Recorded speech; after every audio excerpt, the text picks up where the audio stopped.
Muito bem, senhoras e senhores, meu nome é Carlos Henrique, sejam bem-vindos a mais um vídeo aqui no canal da Mercúrios. Dessa vez a gente vai falar sobre Polkadot 2.0, uma série de atualizações que devem acontecer ao longo dos próximos anos nessa criptomoeda, e eu também vou comentar se o investimento DOT pode se valorizar ao longo dos próximos anos por conta dessas atualizações que já vêm sendo trabalhadas há algum tempo e que foram recentemente reunidas em uma palestra oferecida pelo Gavin Wood, o principal cofundador da Polkadot. Pessoal, para poder começar esse vídeo aqui, eu vou precisar dar 2 passos para trás e mostrar para vocês como que a Polkadot funciona, quais são os problemas dela, e aí a gente vai entender como que a Polkadot 2.0 tenta resolver esses problemas. E para entender como que a Polkadot funciona, eu vou ter que falar para vocês sobre blockchains.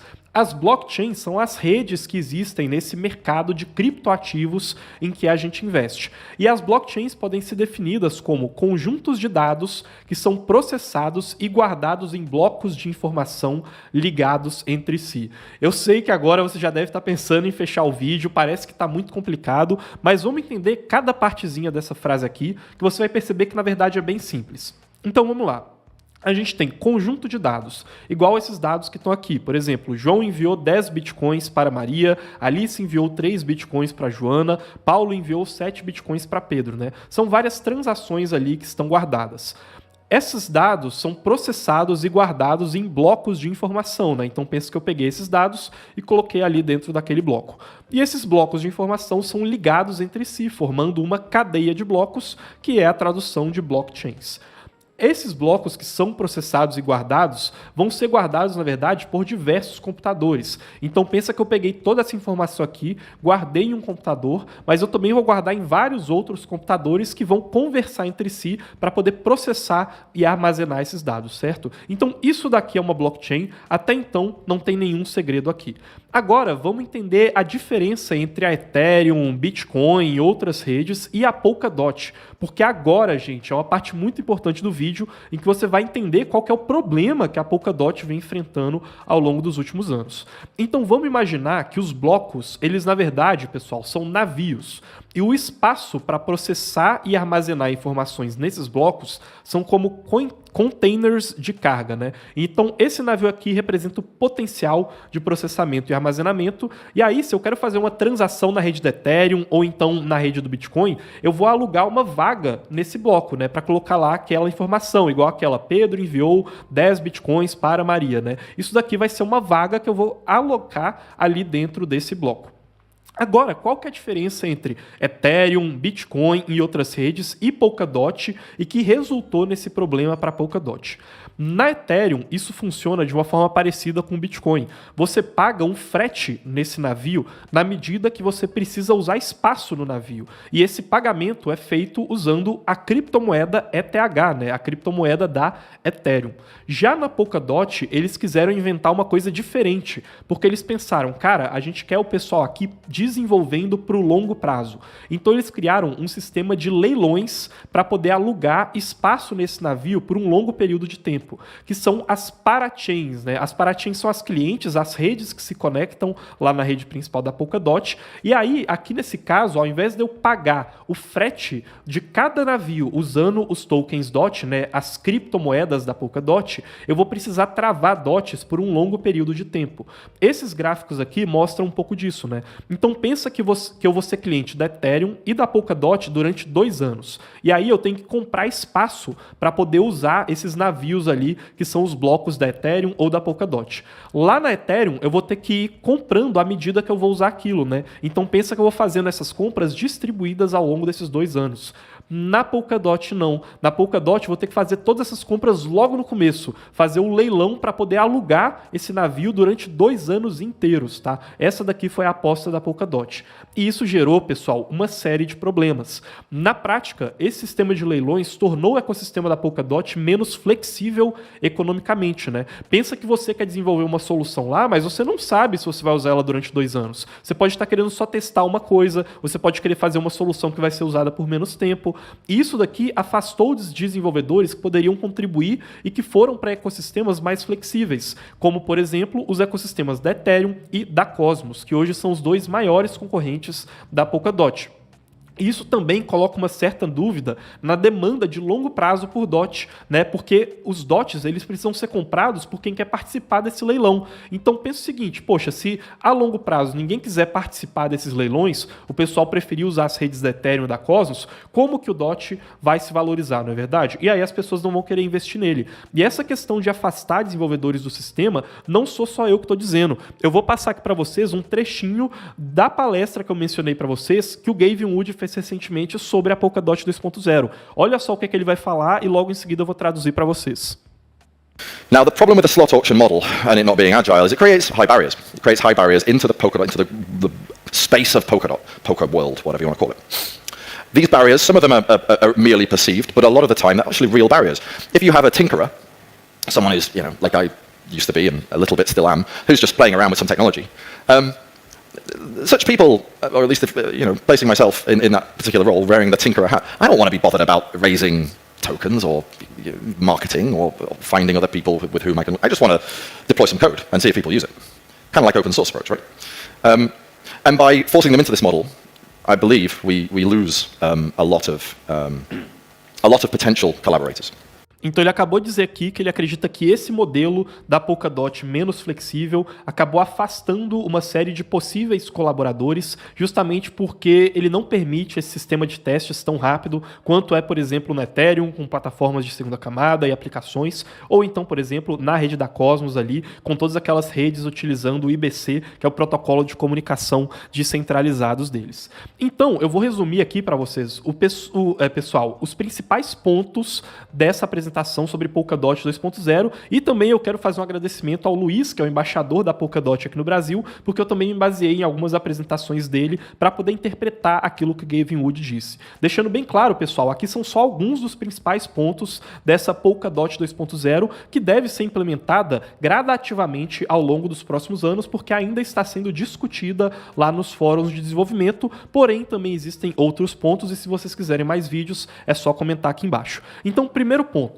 os leilões eles vão ser substituídos por sistemas mais flexíveis, os Core Rental para parachains e os Instantaneous Core Times para parathreads. Na prática, o que isso significa? E aqui eu vou mostrar para vocês alguns slides da apresentação que o Gavin Wood fez. Significa que esse aluguel desse navio agora não vai ser tão flexível quanto o Ethereum, mas ele não vai ser mais de 2 em 2 anos. Ele vai acontecer a cada 4 semanas. E esse parâmetro de 4 semanas vai acontecer por meio da compra de um NFT. Então, a Parachain, né, aquela rede que quer utilizar o sistema da Polkadot, vai conseguir comprar NFTs e esses NFTs representam 1 mês de direito de uso naquele navio lá que eu mostrei para vocês. E esses NFTs também podem ser divididos em NFTs menores que representam tempos de usos menores, tá? No caso das Parachains, que são redes um pouco mais flexíveis do que as Parathreads, no caso das Parathreads, que são mais flexíveis do que as Parachains, isso vai ser um pouco ainda mais flexível. Então, não vão ser só esses períodos de 1 mês que podem ser fracionados, mas vão funcionar com períodos menores ainda, tá, pessoal?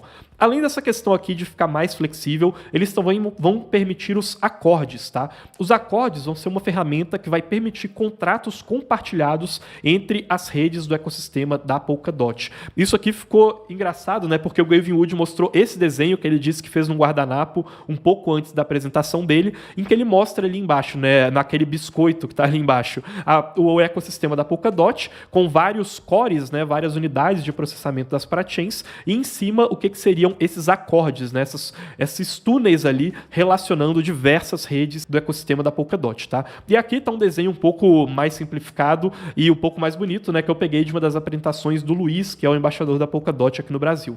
O que isso vai permitir na prática, tá, pessoal? Isso vai permitir com que a gente tenha as parachains e parathreads, né, que são essas redes do ecossistema da Polkadot, criando melhores funcionalidades para os usuários por conta de contratos inteligentes compartilhados, né? Então imagina que a gente tem uma rede, por exemplo, que serve para o mundo de finanças e outra rede que serve para o mundo dos jogos, e aí você quer conectar as duas em um mesmo site para o usuário usar de maneira mais simples e você cria um contrato seguro em que você vai poder ganhar um item no seu jogo e depois vender ele lá no mercado financeiro, né? Aqui eu dei só um exemplo, porém o código e a imaginação dos desenvolvedores é o limite, né? Mas de qualquer forma, isso deve permitir um desenvolvimento muito mais flexível caso funcione.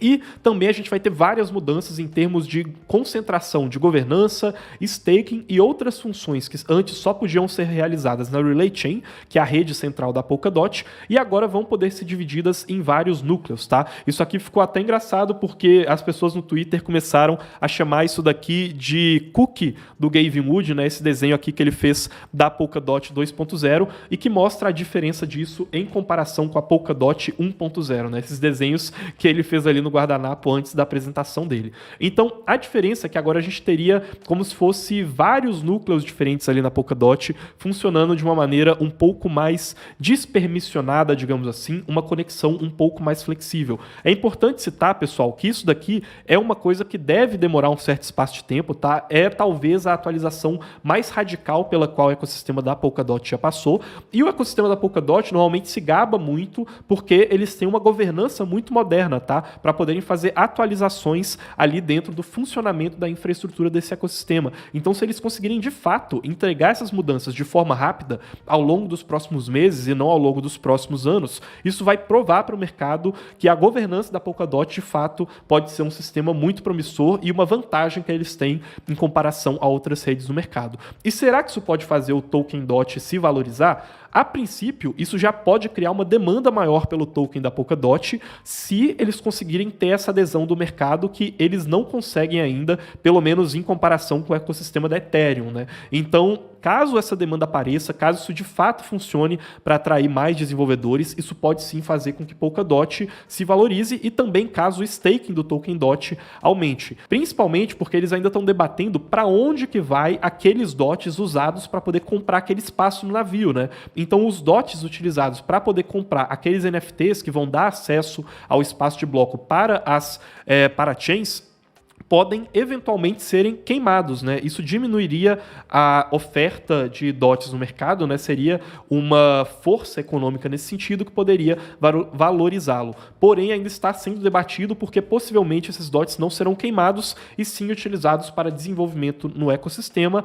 Porém, o nosso posicionamento até então em Polkadot permanece o mesmo, porque a gente ainda tem que aguardar ver como essas atualizações vão ser bem executadas. Apesar de que elas podem sim gerar bons resultados. E lembrem-se também que a Polkadot, em comparação com o Ethereum, por exemplo, está em um estágio diferente de maturação econômica para o mercado, então é natural que esse tipo de coisa aconteça, né? Então, embora ela não seja uma posição tão grande quanto a Ethereum, para quem gosta dessa tese, pode ser uma posição para diversificar a carteira em um concorrente da Ethereum, Bitcoin e outras criptos que são maiores. Espero que vocês tenham gostado desse vídeo até aqui. Não se esqueçam também de se inscreverem no Minuto Cripto, que é o nosso e-mail com as análises, oportunidades e notícias do mercado de cripto que a gente envia todo dia. Então, por exemplo, aqui no meu e-mail, hoje a gente enviou lá as novidades e atualizações da criptomoeda Chainlink e podem ter certeza, quem estiver inscrito gratuitamente no Minuto Cripto vai receber um texto nosso falando sobre a Polkadot 2.0. Então, para quem quiser sempre ficar atualizado de maneira gratuita, o link para se inscrever e receber esses e-mails, o Minuto Cripto, tá aqui na descrição. Não esqueçam também de deixar o like, se inscreverem para não perderem os próximos conteúdos e até mais.